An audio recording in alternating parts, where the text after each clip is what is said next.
ভাষার মাস ২১শে ফেব্রুয়ারিতে যখন দেশবাসী পরম শ্রদ্ধা ভরে স্মরণ করছে ৫২ ভাষা শহীদদের, ঠিক তখন সুদূর প্রবাসে ইতালিয়ানদের কণ্ঠে ধ্বনিত হল অমর একুশের কালজয়ী গান আমার ভাইয়ের রক্তে রাঙানো ২১শে ফেব্রুয়ারি।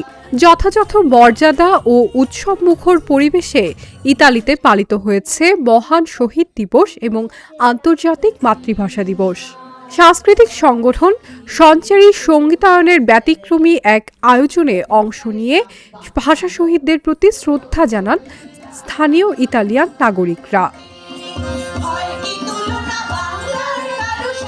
ইতালির স্থানীয় এক মিলনায়তনে আয়োজিত এই অনুষ্ঠানে ছিল নাচের মুদ্রা, গানের সুর আর কবিতার পংক্তিমালা।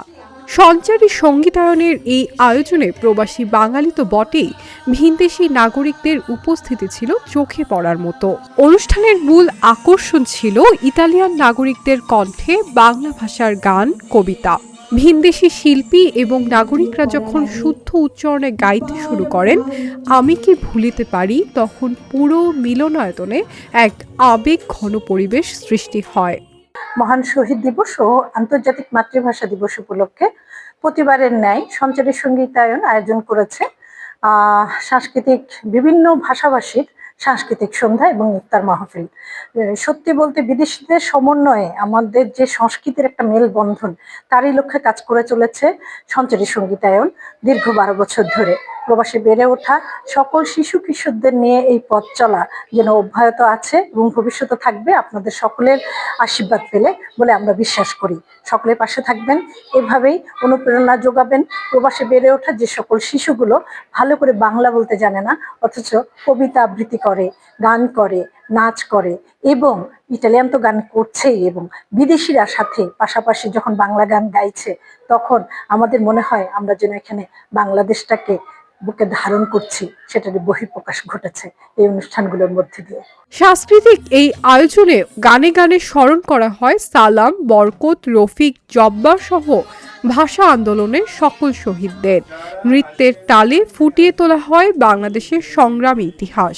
উপস্থিত প্রবাসীরা জানান, বিদেশের মাটিতে এ ধরনের আয়োজনে বিশ্ব দরবারে বাংলা ভাষার মর্যাদা আরও বৃদ্ধি করবে, সেই সঙ্গে নতুন প্রজন্মের কাছে পৌঁছে দেবে মাতৃভাষার প্রতি মমত্ববোধের বার্তা।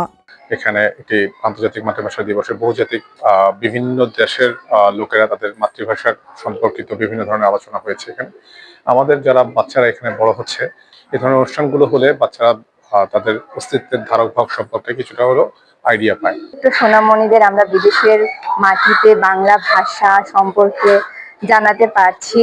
এই সুন্দর অনুষ্ঠানের মাধ্যমে আমরা তাদের কাছে আমাদের বাংলাদেশকে তুলে ধরতে পারছি।